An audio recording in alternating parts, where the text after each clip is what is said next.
Hello everyone. Class 10 chapter 9 exercise 9.1 का question number 8 solve करेंगे। Question है a statue 1.6 metre tall stands on the top of a pedestal from a point on the ground the angle of elevation of the top of the statue is 60 degree and from the same point the angle of elevation of the top of the pedestal is 45 degree. Find the height of the pedestal. एक ground level पर किसी एक point पर एक pedestal है और pedestal के top पर एक 1.6 मीटर टॉल स्टैचू है। ठीक है, अगर ग्राउंड पर किसी और पॉइंट से स्टैचू के टॉप पर देखा जाए तो एंगल ऑफ एलिवेशन 60 डिग्री बनता है और उसी सेम पॉइंट से अगर टॉप ऑफ पेडेस्टल के टॉप पर देखा जाए तो एंगल ऑफ एलिवेशन 45 डिग्री बनता है। Find the height of the pedestal की हाइट है फाइंड आउट करनी है। ठीक है, अब इसी क्वेश्चन को एक बार फिर से फिगर के थ्रू समझेंगे। ठीक है, अब देखो फिगर है, मैंने ड्रॉ की है। ठीक है, लेट ए बी क्या है, ग्राउंड लेवल है और ग्राउंड लेवल के पॉइंट बी पर बी सी क्या है, पेडेस्टल है। ठीक है, लेट बी सी पेडेस्टल और इस पेडेस्टल के टॉप पॉइंट सी पर सी डी क्या है, एक स्टैचू है। ठीक है, जिसकी हाइट है according to question 1.6 metre. 1.6 metre tall है, स्टैचू है जो पेडेस्टल के टॉप पर पॉइंट सी पर है। ठीक है, अब अकॉर्डिंग टू क्वेश्चन क्या कह रहे हैं कि ग्राउंड लेवल पर किसी एक पॉइंट आपने ए लेट किया है, पॉइंट ए से स्टैचू के टॉप पर देखने से और जो ग्राउंड लेवल है, ठीक है, इन दोनों के बीच में बनने वाला एंगल है वो है 60 डिग्री। ठीक है, मीन्स डी ए बी जो एंगल ऑफ एलिवेशन है ये 60 डिग्री है और उसी सेम पॉइंट ए से पेडेस्टल के टॉप पॉइंट सी पर देखने से और ground level A be in दोनों से बनने वाला एंगल ऑफ एलिवेशन है 45 डिग्री। तो हमें height of pedestal means height of BC find out करनी है। ठीक है, तो let the height of pedestal BC be x metre. Clear हो गया। अब इस फिगर में हमें दो राइट एंगल ट्राइंगल दिख रही है। ठीक है, first right triangle A B C जिसमें ए बी ग्राउंड लेवल है, ये होगा base of the triangle and angle of elevation 45 degree है। इसके सामने की साइड बी सी क्या होगी, परपेंडिकुलर। ठीक है, again right angle triangle A B D जिसमें बेस फिर से ए बी है और जो 60 डिग्री एंगल है। ठीक है, सेकेंड ट्राइंगल में 60 डिग्री है, इसके सामने की साइड बी डी, तो बी डी कंप्लीट क्या होगा, perpendicular for the angle 60 degree. ठीक है, क्लियर है। तो हमें height of pedestal find out करनी है, तो स्टार्ट करेंगे सॉल्यूशन। ठीक है, सबसे पहले जो हमने लेट क्या किया, height of pedestal B C x metre. तो लेट क्या लिखेंगे, let the height of the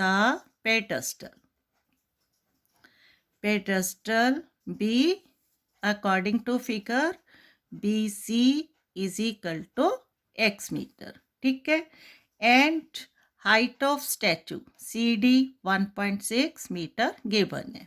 ठीक है, and the height of statue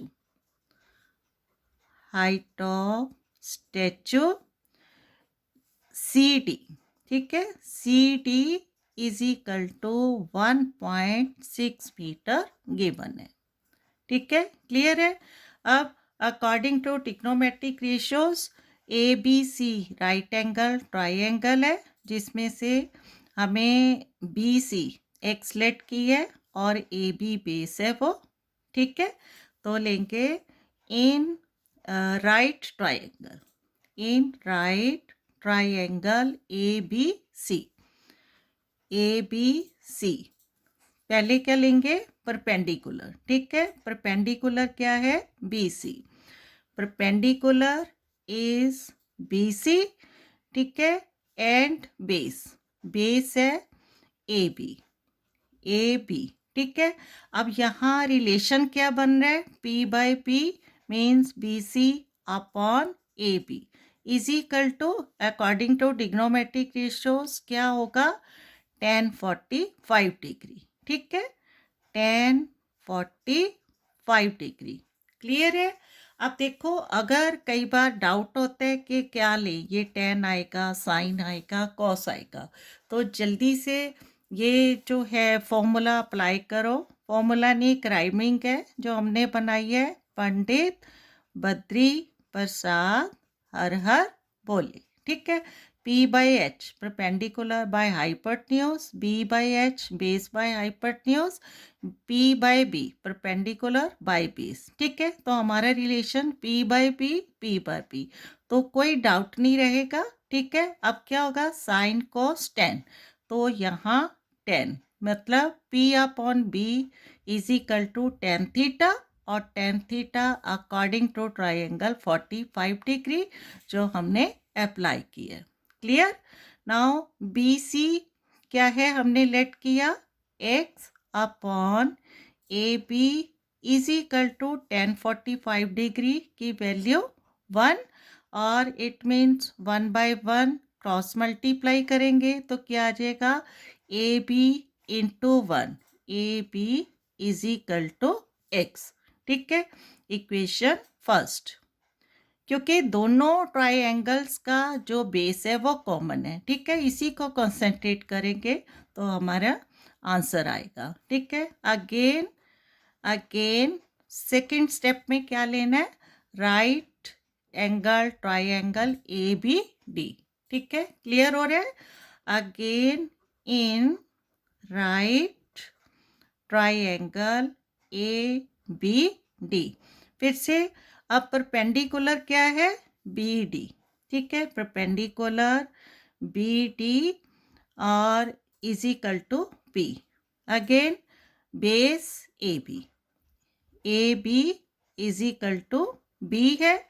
अब अकॉर्डिंग टू जो ट्रिग्नोमेट्रिक रेशियो है, फिर से क्या है, पी अपॉन बी, और पी अपॉन बी क्या लेंगे हम, अकॉर्डिंग टू फिगर थीटा। ठीक है, क्या आ जाएगा, 10 theta 60 degree, P upon B is equal to 10 60 degree. ठीक है, क्लियर है।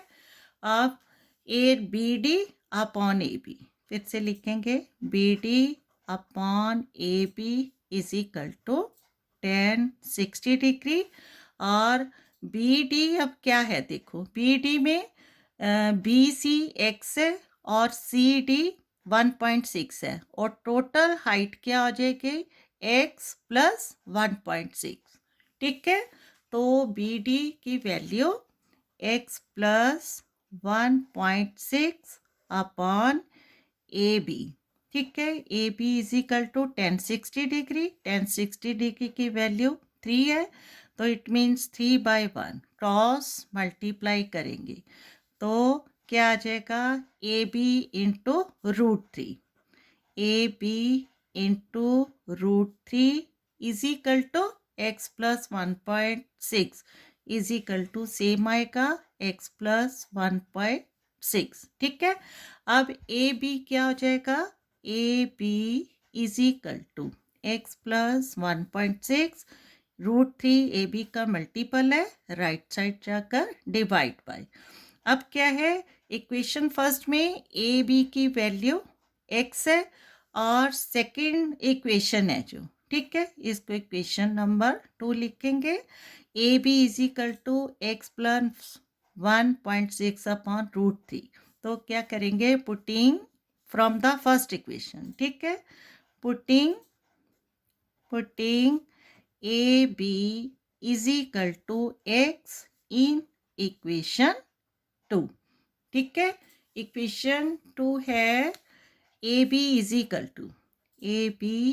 Equal to x plus 1.6 upon root 3, A B की वैल्यू एक्स, ठीक है। तो here x is equal to x plus 1.6 upon root 3, ठीक है। अब x अपॉन 1 है, फिर से क्या करेंगे, क्रॉस मल्टीप्लाई, तो x इंटू रूट 3 क्या आ जाएगा, root three x is equal to x plus 1.6 into 1 same आएगा x प्लस 1.6, ठीक है। क्लियर हो रहा है। अब हमें x की वैल्यू फाइंड आउट करनी है और राइट साइड में x है, इस x को क्या करना है, लेफ्ट साइड लेकर आना है, ठीक है। तो root 3x minus x plus x है, लेफ्ट साइड आकर माइनस इज इक्वल टू 1.6, ठीक है। और root 3x minus x common आ जाएगा, तो root 3 minus 1 is equal to 1.6, ठीक है। अब x इज इक्वल टू क्या हो जाएगा, x is equal to 1.6 upon root 3 minus 1, x का मल्टीपल है, राइट साइड जाकर डिवाइड बाई। अब देखो रूट 3 माइनस 1 क्या है, इरेशनल नंबर है, तो इसको रैशनलाइज करने के लिए क्या करना होगा, फिर से इंटू रूट 3 प्लस 1, ठीक है। सेम नंबर लेने हैं और ये माइनस है, यहाँ इसका अपोजिट साइन है वो प्लस लेंगे, तो डिनोमिनेटर में रूट 3 प्लस 1 से इंटू किए, तो न्यूमरेटर से भी इंटू करना होगा, ठीक है। क्लियर है। अब क्या हो रहा है कि x इज इक्वल टू, यहाँ लिखेंगे x is equal to 1.6 into root 3 plus 1, root 3 plus 1 upon, अब यहाँ देखो क्या आ रहा है, root 3 minus 1 into root 3 plus 1, तो आइडेंटिटी हो रही है a minus B into A plus B, क्या होता है, a minus B into A plus B is equal to A square minus B square, ठीक है। तो यहाँ अप्लाई करेंगे identity, root 3 square minus 1 square, ठीक है। क्लियर हो रहा है। अब इजिकल टू क्या आ जाएगा, 1.6 into root 3 plus 1 upon root 3 3 minus 1 into 1, ठीक है। Now we have 1.6 into root 3 plus 1 upon 3 minus 1 2, अब 2 1 दा 2, 1.6 है 0.8, ठीक है। तो we have 0.8 into root 3 plus 1 is the required solution. और ये क्या था, x is equal to, x हमने क्या लेट किया था, हाइट ऑफ द पेडेस्टल, ठीक है। क्लियर है। तो फाइनली हम इसका जो आंसर है लिखेंगे, हेंस, यहाँ लिख देते हैं, hence the height of the pedestal, height of the pedestal is कितना आया, 0.8 into root 3 plus 1 metre is the required solution, ठीक है। Okay, thank you.